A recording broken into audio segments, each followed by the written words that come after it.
I was wishing a dinosaur would kill her because she was so annoying in the book. I don't know how Grant put up with her. Hello and thank you for joining me here at Why the Book Wins, where I compare books with their movie adaptations. My name is Laura, and today I am talking about Jurassic Park. The book is by Michael Crichton, published in 1990, and then the movie, of course, is directed by Steven Spielberg and was released in 1993. And I'm just going to get right into the details of the plot, so there will be spoilers right away.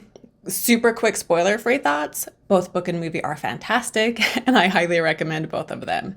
But I love the way this book begins, and it kind of reminded me of The Godfather because we get these multiple storylines, these different people that are leading us to the central focus, whether it's, in The Godfather, it's Don Corleone, whereas here it's the dinosaurs, right? And so it does such a great job at making you feel the power and the influence of these things without us ever actually seeing them firsthand ourselves, because we hear about babies that are being killed. A woman, she's a doctor, and some guy is brought in and his body has been savagely been attacked, of course, by a dinosaur, but she doesn't know that. And then there is also a young girl on a beach who is attacked by a chicken-sized dinosaur. And so, yeah, it's just building so much suspense. And of course, the reader knows that these are all dinosaur related, given, what the book you're reading. But the characters themselves, of course, don't know that. And so there's just so much tension and suspense, and you already get a feel for the danger of these dinosaurs, and we're not even seeing them firsthand. It's just like the aftermath of their attacks. And the girl being attacked on the beach, this is not in the movie Jurassic Park, but it is in the movie The Lost World. And there is another death that happens in the book Jurassic Park that is also not in the movie, but it is used in the movie The Lost World. So I will be mentioning that one again too later in this video. Whereas the movie, it does start out with us seeing Muldoon and some others trying to get a dinosaur under control, and it's attacking, and it's definitely an intro that tells you what you're about to be in for, but it definitely didn't build the suspense the way the book intro did. And then also in the book, before we actually get to Jurassic Park, we hear a lot about the various characters involved in the creation of the park and the dinosaurs. And if anything, I sort of felt like this part went on a bit too long, and there were some interesting details like Hammond and his mini elephant. And yet part of me was just can we just hurry and get to the park and the dinosaurs? I don't need a ton of backstory on all of these random characters.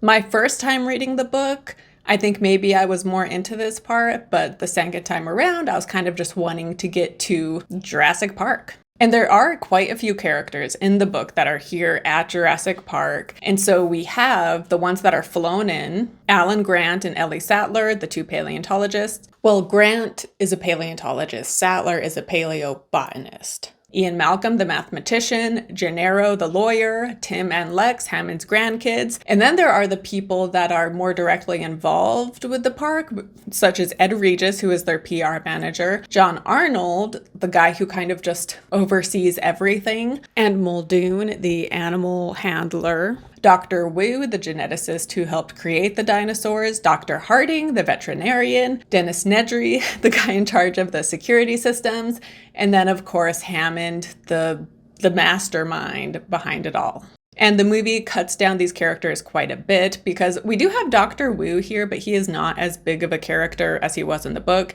There is no Ed Regis. Dr. Harding is here, but again, he is hardly in it at all. And then Gennaro is in both, but he dies sooner in the movie and therefore isn't in as much, and he's kind of combined with the Ed Regis character. And then Arnold is also around more in the book than he was in the movie. And yeah, like I said, Ed Regis and Gennaro from the book are combined into just Gennaro for the film. And so he is the lawyer who was there to check on the park for the sake of the investors. And in the movie, he is tasked with being in the same car as the kids while touring the park. And then when the T-Rex escapes, Gennaro runs from the car to save himself, and this cowardice in caring only about himself and not the kids ultimately leads to his death.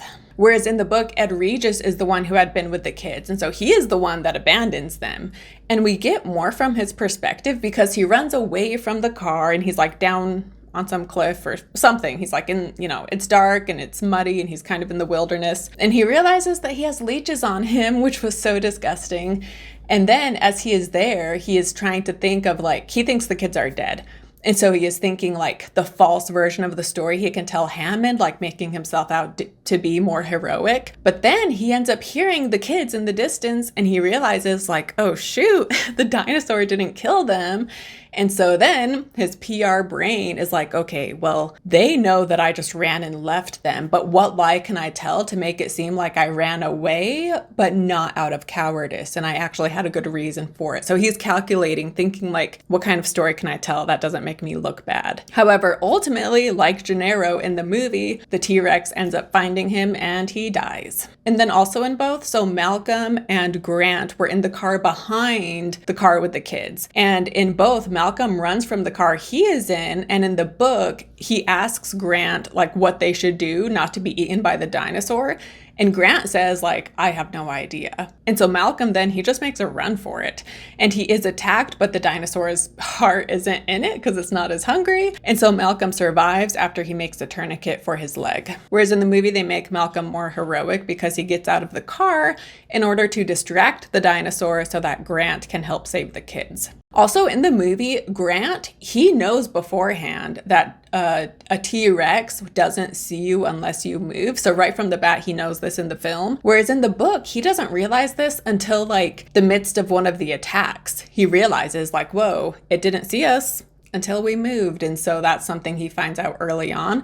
If he had known that in the book, he probably would have told Malcolm, like, if we just stay super still, we'll be fine. But he didn't know that yet. And so he tells Malcolm, like, I don't know.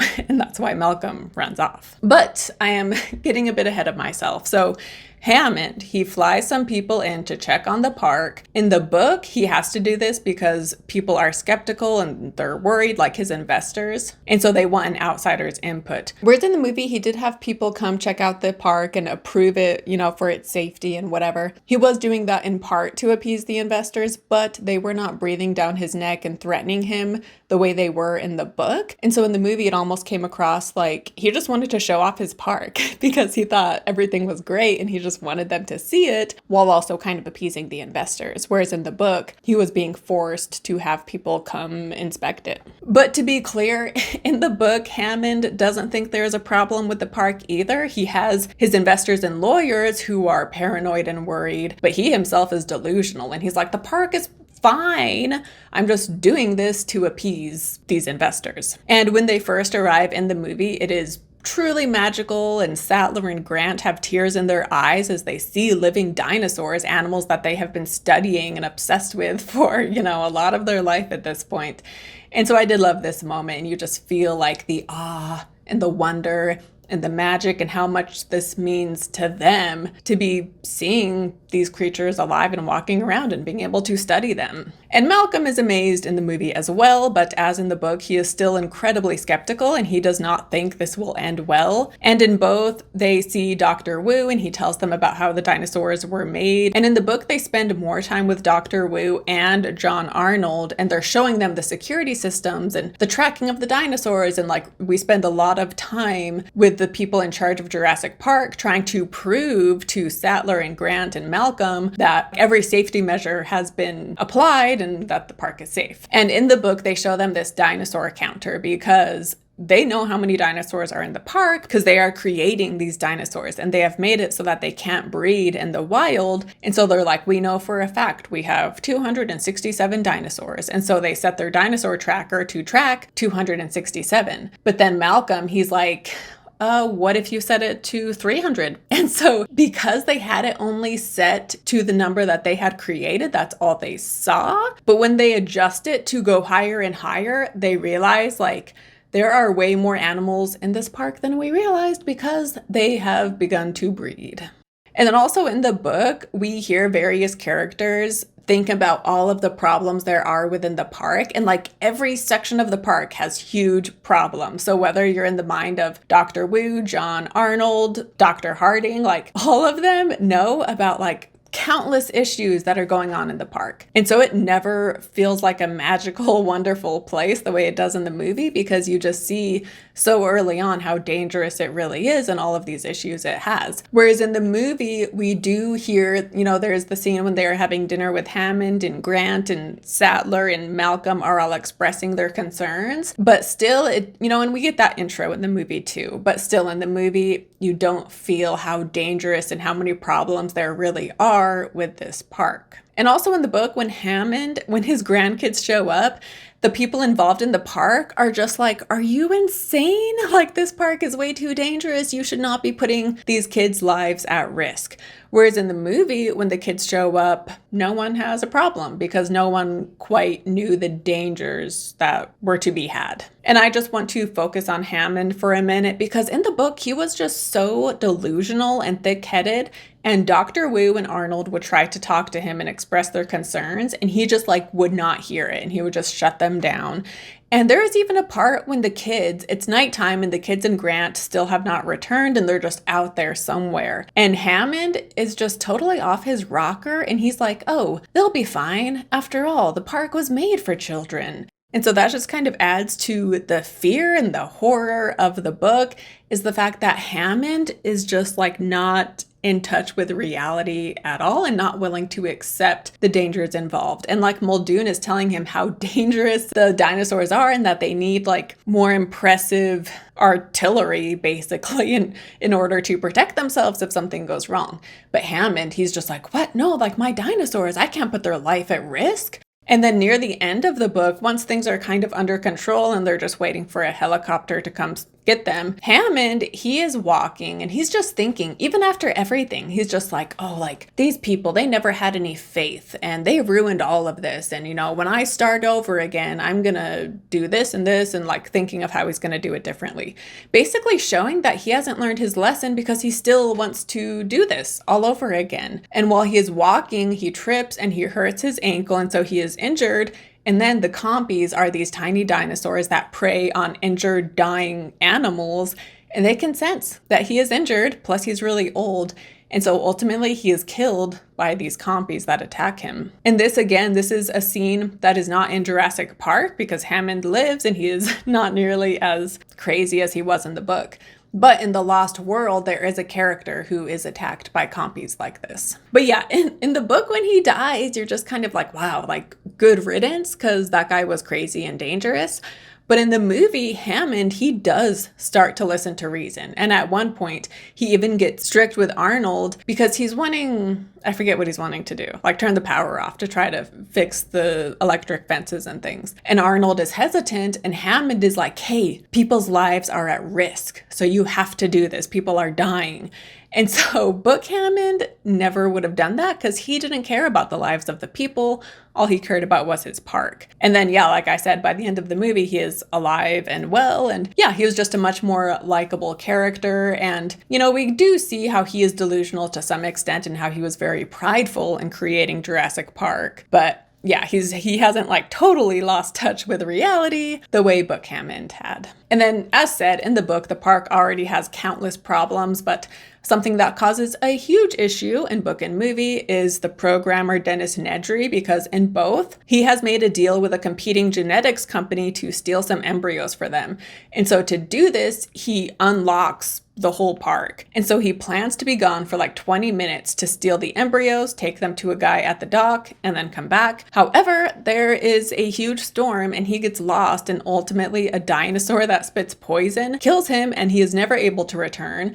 And so he is never able to turn on the locks and the cameras and the electric fences, and so they stay off until someone else gets them back on again. And his death in the book is pretty grisly.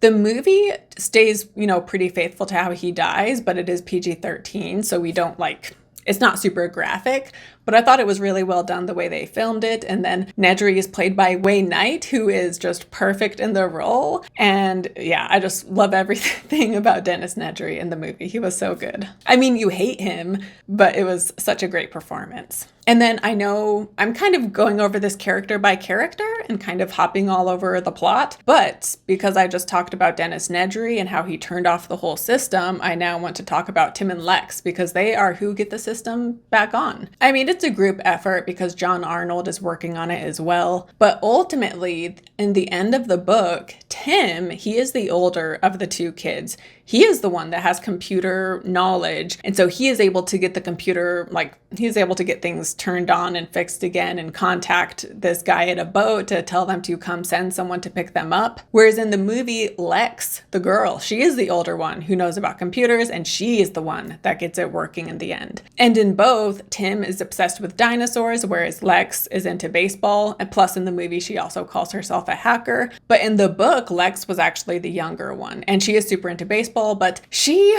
was so annoying in the book, and I know she was like 5 years old, 6 years old. I need to double check. So she's actually 8 years old in the book, which in my mind makes her behavior even more frustrating because 8 is obviously still very young, but I feel like it's old enough to know to behave better, right? So yeah, anyway, she was 8 in the book. But still, like, I get she's only a kid, and yet she whines and complains the whole time. And even kids can, like, read the room and see that their lives are at risk and dinosaurs are attacking, and now is not the time to talk about how badly you want some ice cream. Like, I was wishing a dinosaur would kill her because she was so annoying in the book. I don't know how Grant put up with her. And so I love that the movie, first of all, they made Lex be the older one, but also both of the kids in the movie were so much more likable. They were not annoying at all. I thought the actors were great. And then, yeah, both kids were also just really smart and helpful. And even though the movie makes the change where Lex is the one that saves them with the computer, the movie keeps the scene from the book where Tim, he has the thought to lock one of the raptors in the walk-in freezer, and then they lock it. So that happens in the book as well. But yeah, in the book, Tim was the one doing everything smart, and Lex was just there being annoying. And so I like in the movie that they made it more balanced. And again, neither kid was annoying. They were both cute, and I liked them both. And speaking of Lex and her improvement in the movie, Ellie Sattler also has a bigger role in the film. In the book, she is just there with Dr. Harding because there is the sick dinosaur, so she stays with him. And then after that, she is like in the main control room with Ian Malcolm, and she's just kind of hanging out there, not really contributing much at all, not doing much. Her only like moment in the sun is when they need to distract the raptors, and so she volunteers to go outside and like run around to distract them, and that's all she does. Whereas in the movie, she is much more vocal, much more active. She is the one that has a serious talk with Hammond rather than Dr. Wu, like in the book. And she is also the one that goes to help turn the power back on when she is then attacked by a raptor. Whereas in the book, this was not her. She wasn't the one who did this. And in the movie, she is also there, part of the final showdown in the end. Whereas in the book, it's really just Grant and the kids that are there with the raptors in the very end. And then another change is that her and Grant are in a relationship in the film, which was not the case in the book. And in the movie, Grant, he says that he does not want kids, and that is a huge part of the story, and it's really the heart of the movie, really, because Ellie does want them, but he does not. However, over the course of the movie, Grant is the one whose character changes the most because as he watches the kids and cares for them, he grows attached to them, and he realizes that maybe he does want kids after all. And so he softens up, and you can tell how, it warms Sattler's heart in the end as she watches him with the kids on the plane in the end. Or the helicopter, not the plane. But yeah, none of this was in the book. First of all, Grant and Sattler were not dating. And also, in the book, there is a line that directly reads, Grant liked kids. And so he doesn't mind hanging out with Tim and Lex. And again, in both book and movie, Tim likes dinosaurs. And in the movie, Grant is like, get away from me, you're so annoying.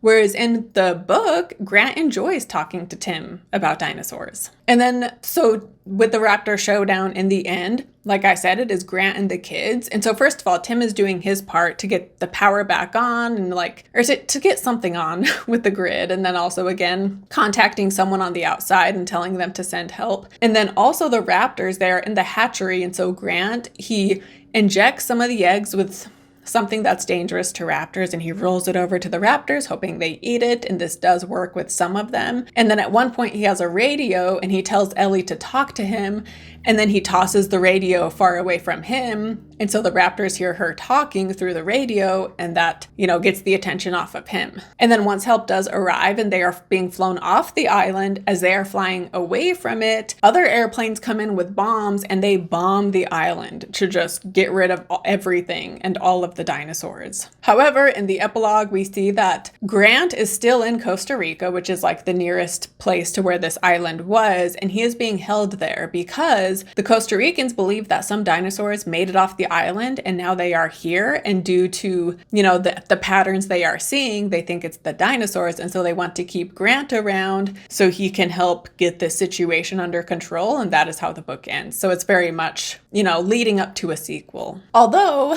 the author, he did not intend to write a sequel because, as I will get to, Malcolm dies in the book. However, spoiler for The Lost World, but he brings Malcolm back to life, which I thought was kind of annoying. Like, he straight up died in the book. Do not try to tell us, like, oh, actually, he's still alive.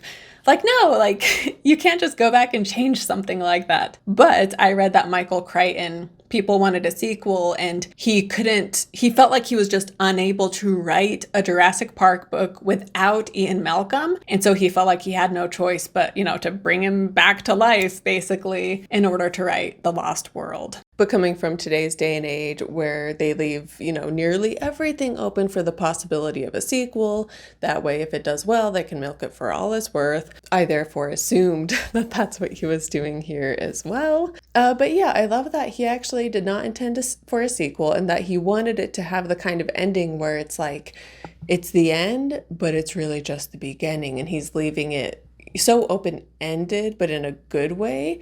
And it's also very fitting considering the line, life finds a way, right? Like, they may have bombed the island, but dinosaurs have gotten off already, and life has found a way. And so when you think of it in that context too, like, it's the perfect ending.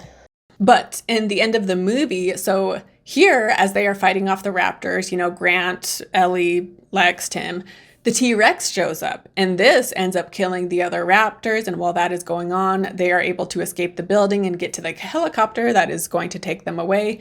And in the book, the survivors are Gennaro, Sattler, Grant, Tim, and Lex, and Dr. Harding and Muldoon also survive in the end of the book. Whereas in the movie, it is Sattler, Grant, Hammond, Malcolm, Tim, and Lex. Which it's interesting because in the movie, whether Dr. Harding or Dr. Wu, like whether they're alive or not, we don't know because they're not key characters and they show up at certain points and then we never see them again. They're not in the helicopter that flies off in the end, but does that mean they died or did they just leave earlier, like before the storm even happened? Like, the movie is much more vague as far as these side characters that we're introduced to, and then we just never see them again. And then also in the book, so after they get away from the raptors, before the helicopter comes to save them, they have some time, and this is when Hammond dies. And then from here, Grant and Sattler and Gennaro, they like force Gennaro to come with them. They're like, we got to go find the raptor nests because clearly they're breeding and we need to figure out how many raptor eggs have hatched.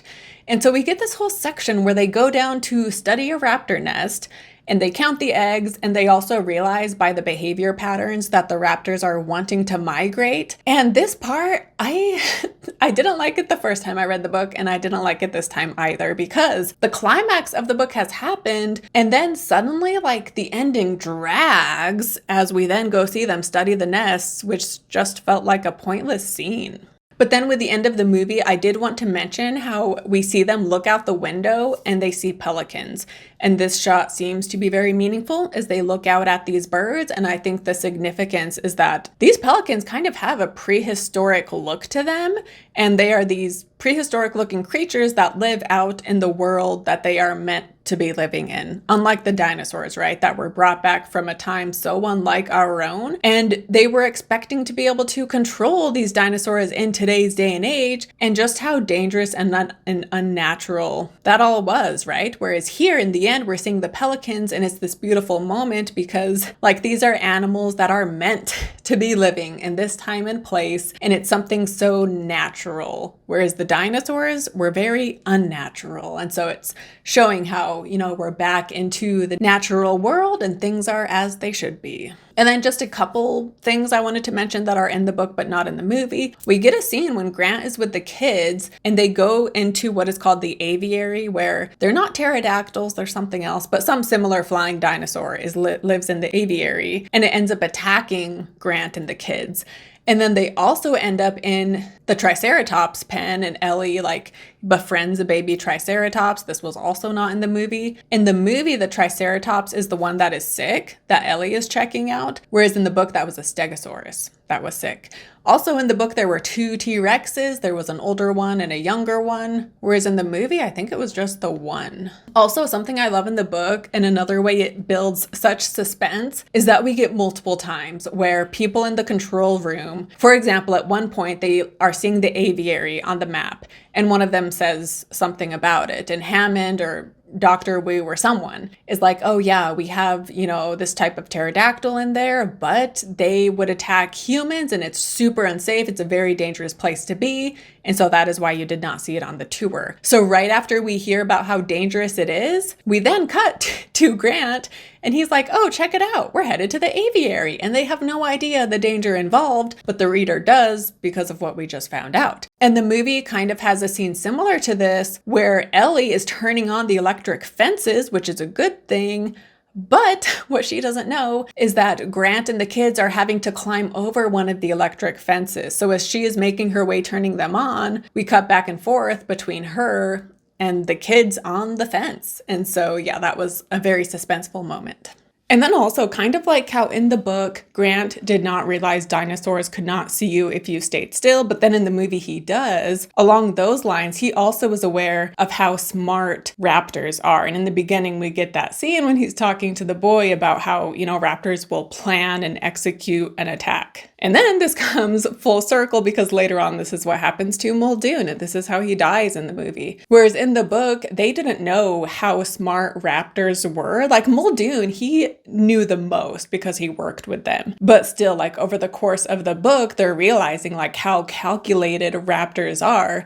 And this ends up being a big surprise, kind of. But yeah, that scene in the movie is so great. And of course, that is the clever girl line, which is fantastic. But in the book too, Muldoon, he is getting progressively more and more drunk as the story goes on, as he is having to deal with these dinosaurs. But yeah, so anyway, in the book, basically what I'm saying is that they did not realize how smart the raptors were, whereas in the movie, they kind of knew that going in, specifically Grant. But when it comes to book versus movie, so with the book, I just love how this is a straight up horror novel and how we see right off the bat the violence and the danger. And we also see pretty early on how crazy Hammond is. And that too feeds into the unsettling fear of the book when you're just like, oh man, this guy is crazy. He's not listening to reason, And so it definitely has a darker vibe to it, and it feels like a classic monster story. And then I also like, too, how the book really showcases how pride is what got all of these different people involved. Hammond, Wu, Arnold, Nedry, Muldoon. Although Muldoon, he does realize, he has a respect for the dinosaurs and that he knows the danger involved, so he is more aware, but still, he's prideful because he's like, oh, I've dealt with all kinds of crazy animals, so I'm willing to take on dinosaurs. And so pride, as well as the money, and then also the fame that they all know will come from having created Jurassic Park, right? That's what got them interested to begin with. And that's what keeps them working on Jurassic Park, even when they see how many dangers are involved, right? But they just keep thinking wow, I'll be famous.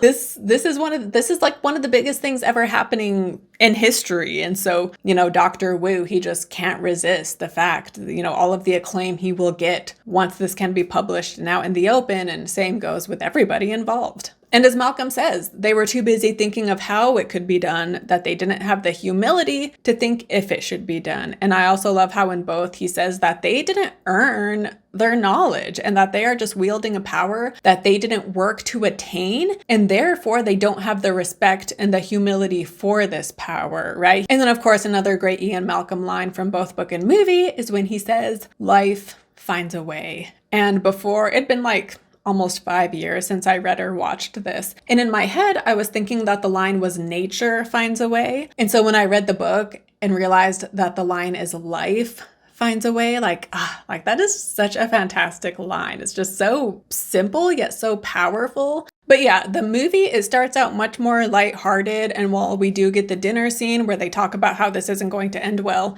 it definitely isn't giving horror movie vibes. And so then halfway when it makes the switch, it can feel kind of like, I don't know if jarring is the right word, but suddenly you're just like, oh, whoa, like, okay, like this tonally now is shifting into almost a different kind of movie than what we had been getting. And like the magic, but also the uneventfulness of the first half, because when they're taking a ride through the park with the kids, the dinosaurs aren't even there. And so the fact that it starts out so wonderful or even uneventful, then when the dinosaur attack does happen, it's all the more intense. And then also, throughout the movie, we see the jello or the water in the cup or the water in the footprint when we see movement and that water has a vibration to it.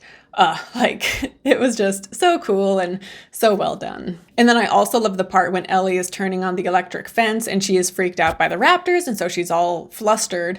And then Arnold's arm lands on her from behind, and so she is relieved, thinking Arnold is there, only for her to realize that it is just his arm and that he has been killed by the raptors. That was such a great scene. And then, the showdown with the raptors and having the T-Rex get involved was much more dramatic in the movie, but I was fine with it. I'm fine with the movie, adding a bit more drama. And ultimately, when it comes to book versus movie, even though I do really like the book, I think I will go ahead and say that the movie wins, partly because the book does have a few times where it drags a bit. The main culprit being that scene in the end when they go to the dinosaur nest. That was so unnecessary. But then also there are so many characters in the book, and there's a few that are very distinct. But then others kind of just blend together. And so I think the movie was smart in trimming down the amount of characters involved. And then also, again, Lex was so annoying in the book, and then Sattler just kind of did nothing. And so I like those changes in the movie. And then also just the casting in general. And the movie was so good. Everybody is just absolutely perfect. And then the dinosaurs, the way they look, whether it was the CGI parts or the practical effects, they just looked fantastic. And this movie is from 1993, and yet it still holds up and it still looks amazing. And also another thing that I really like about the movie is how they explain how they made the dinosaurs, because when they arrive at Jurassic Park, we see, the funny little cartoon, the DNA cartoon that they play for Sattler and Grant and them. And this is such a great way to also explain it to the audience, of course, right? In very simple terms. And they don't spend too much time on this part, which I like. They tell you enough to make it, relatively believable, I guess. But in the book, another complaint I had is that maybe he goes on a bit too long at trying to explain how this works. And it's not, I'm nitpicking at this point, to be fair, because it's not like the book is dense by any means. I do think The Lost World gets a little dense and boring personally, but this book, it's not dense, and yet at the same time, he does explain things more than I find necessary, because I personally, for me, when I'm reading fiction, I don't need things to be explained too much. I realize I'm reading fiction, I can use suspension of disbelief. I'll accept that dinosaurs are existing right now. I will quickly accept that, and I don't need it to be over-explained as to how it came to be. Because this is fiction. You don't need to explain it to me. I'm already on board. I know other people might feel differently.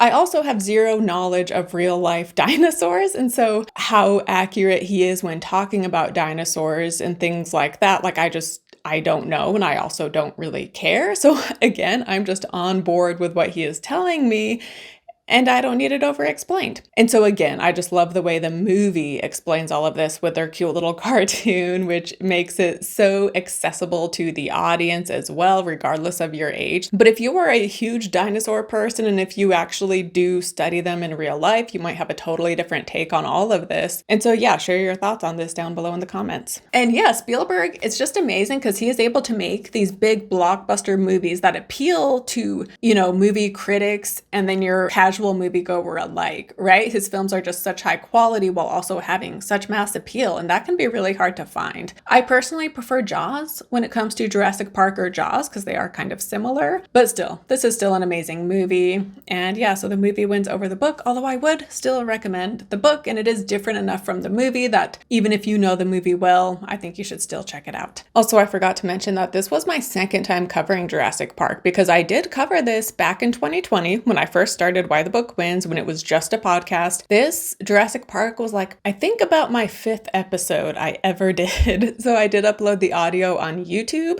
So if you want to go back and listen to that old episode, it is still available. I personally did not go back and listen to it, so I haven't heard it since I released it. I hear my voice enough as it is when I'm working on my current videos that I'm not interested in going back and hearing even more from me. But anyway, so yeah, thank you so much for watching. Don't forget to like and subscribe, and I will see you next time. Bye.